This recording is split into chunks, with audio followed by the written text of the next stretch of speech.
Então vamos começar a falar desses 30 anos, do Vamos. comecinho. Como que foi? Porque é uma empresa familiar. Sim. Seu pai que... Meu pai que abriu a empresa. Então, a Aham. história assim, nossa, como a gente caiu na indústria farmacêutica. O meu avô, de parte de pai, era propagandista médico. Vocês sabem o que é propagandista? Os médicos, eles recebem uns funcionários da indústria farmacêutica que vão levar amostra grátis de um produto e explicar um pouquinho o benefício de um lançamento, de algum produto. Então, meu avô fazia isso. Ele levava... Levava o Tá. medicamento de uma indústria, na época tinha pouquíssimas nacionais, acho que só tinha multinacional. Então, ele levava o produto para o médico conhecer.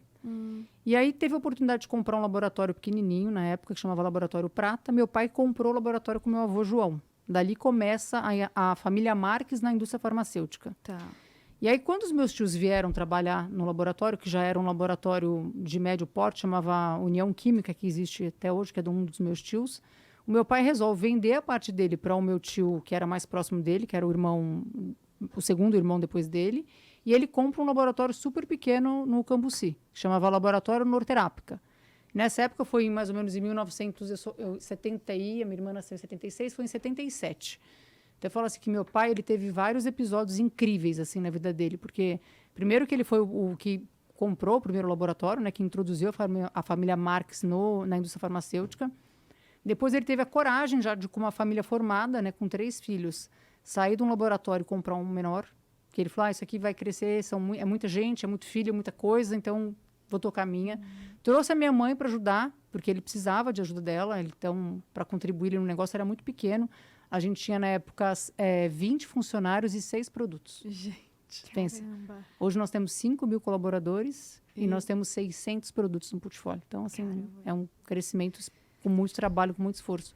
E sua mãe trabalhava com o que antes? A minha mãe não era de casa, não trabalhava. Tá. Então, minha mãe sempre foi uma pessoa muito fácil com as pessoas. Então, minha mãe acabou fazendo a parte de compras. Meu pai fazia financeiro. O meu irmão, a gente começou a trabalhar super novo. Então, o João Dib começou com 15, eu comecei com 17. A minha irmã também trabalhou. Eu tenho uma irmã que não trabalha hoje com a gente, mora na Austrália. O meu irmão foi para a área de marketing e comercial. Porque é isso que eu falo, meu pai também teve a sensibilidade de escolher o que cada filho tinha de perfil melhor ali, de encaixar na organização. Pela visão dele, ele já sabia. Pela visão dele. E eu fui para a parte de produção. E aí eu fiquei na produção, só que em 98 a gente teve a oportunidade de comprar uma fábrica em Pouso Alegre, no sul de Minas, porque a nossa fábrica estava muito pequenininha. Então, quando a fábrica muda para Pouso Alegre, eu comecei a assumir outras responsabilidades na empresa. Tá. Eu ia para a fábrica 2 vezes por semana, mas eu comecei a pegar RH, financeiro, TI, foi entrando outros negócios. E nesse período que a CIMED ia crescendo, a minha mãe teve câncer. Então, eu casei em 98, casei com 23 anos. Na sequência, eu tive meus 3 filhos, um seguidinho do outro. Em 4 anos, eu tive os 3 filhos. Caraca. E cuidando da minha mãe com câncer. Então, a minha mãe teve 12 anos de tratamento, entre uma melhora, período de 6 meses, e o câncer voltava de novo. Então, para a gente era muito uma coisa meio misturada, assim. A gente se unia muito para fazer dar certo, tanto a CIMED quanto o tratamento da minha mãe. Quando a minha mãe vem a falecer, meu pai já começa a se afastar do dia a dia da CIMED, e aí eu e o João Diego já começamos a assumir a dianteira do negócio. E aí, em 2017, meu pai resolve sair de vez da empresa já. Ele participava muito pouco, ele chegava de vez em quando só na CIMED. Aí meu pai sai em 17 da empresa e eu e o João Diego assumimos a total empresa. Você assim, resumiu muito bem, né? Porque são 30 anos de Caraca. atividade, assim. Na sua época, quando você tinha 17 anos, que você começou a trabalhar na CIMED, você já fazia faculdade?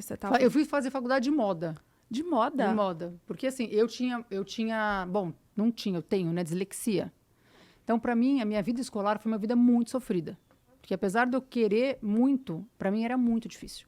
Então, não conseguia concentrar, não tinha foco. Mas você já sabia disso? Não sabia. Fui saber muito depois que era né? isso. Na época, era burra, né? Tomava reguada na mão. Eram umas coisas bizarras, assim. Preguiçosa, essas coisas, né? Total. Mas eu não conseguia me concentrar. Você falava comigo, eu estava assim, viajando, total. Não conseguia me concentrar. Então, eu fui fazer magistério para ser mais fácil. Porque como é que eu ia fazer curso de matemática, física, química? Que na minha época, você tinha que escolher, porque você ia fazer física, química e biologia. Era separado. E aí eu falei, bom, vou fazer magistério, que é para ser professora de pré-primário. Que aí eu não teria física, química e matemática. Você queria ser professora? Era o que eu podia fazer para poder depois fazer faculdade. Porque eu não ia... Para mim ia ser muito sofrido fazer um colegial. Eu não ia conseguir. Foi o caminho que tu encontrou. Foi um caminho ali que no eu momento. encontrei. E eu sempre amei criança também. Então, para mim, não era uma... Mas não pensei que vou ser professora. Para mim era o caminho de eu poder fazer a faculdade. Entendi. E aí, quando eu fui escolher a faculdade, tinha a Anhembi Morumbi tinha acabado de abrir o curso de moda. Porque tinha a Santa Marcelina, mas que era muito corte e costura mesmo. Era para você aprender a costurar. Nossa, a Santa Marcelina é em Perdizes? Isso. Você morava perto de lá? Morava em Perdizes. Ai, eu sempre morei em Perdizes. Aham. Morava em Perdizes, na Avenida Sumaré eu morava. Caraca, eu moro na Cardoso. Ah, eu sei, super perto. Uma travessinha da Cardoso. Sim. Minha mãe mora Morava lá lá. ainda. É. Quem sabe? Bom, não te cruzei porque você é tão mais nova que eu. Mas com certeza a gente conhece muita coisa lá daquele bairro já. E aí, eu fui fazer faculdade de moda e já comecei a trabalhar na CIMED. Então... Mas o que teu pai falou sobre a faculdade de moda? De boa? Não, super de boa. Eles sempre Mas foram... mesmo assim você já estava Meu pai trabalhando. nunca foi uma... Meu pai parou de estudar super cedo. Ele era um autodidata. Ele aprendia na marra, sozinho. Então, para ele, o estudo nunca foi uma coisa importante. Você tem que estudar, você tem que não sei o quê. Nunca foi. Tanto é que o João Adib não terminou nem o colegial. Ele já começou a trabalhar super cedo, começou a se empolgar na empresa e não foi para frente. Então, para o meu pai, eu fazer a faculdade não era uma decisão minha, não era uma situação... não, você vai precisar fazer faculdade. Então, e aí a indústria farmacêutica ela é muito acolhedora, porque tem muitas áreas na empresa. Então, assim, se você gosta de desenvolver produto, você consegue. Se você gosta de trabalhar no marketing, você consegue. Se você gosta de fazer financeiro, você consegue. Se você gosta de trabalhar no jurídico, tem um jurídico forte. Então, tem muita atividade, você consegue se encaixar ali no dia a dia. Então, é por isso que a gente está com facilidade de trazer os nossos filhos também hoje para o nosso dia a dia. Entendi. Tá, então, com 2017, você fazia o que mesmo na CIMED? Eu já era vice-presidente. Não. Quando você tinha 17? 17 eu fui trabalhar na produção. Isso. Aí E trabalhei em todos os fazia? setores. Fazia pesagem de matéria-prima, que tem um setor de pesagem. Depois eu fui fazer manipulação. Depois fui trabalhar na linha de produção. Depois fui trabalhar no controle de qualidade. Fui trabalhar na garantia de qualidade. Trabalhei na expedição. Todas as áreas que você pode imaginar da empresa eu passei. E todas. tudo foi aprendendo fazendo. Sim. Mas você Sim. sentia, tipo, quando você entrou na empresa, você, tipo, ia com tesão, assim, de Total. aprender? Igual ou foi tem uma hoje. coisa só, tipo, meu pai tá fazendo, meu irmão... Não. Você ia porque Sim. gostava. Então eu falo assim, a gente também tinha uma motivação na época que era ganhar dinheiro. Então não tem problema nenhum para falar isso, porque era um fato, a gente não veio de família rica.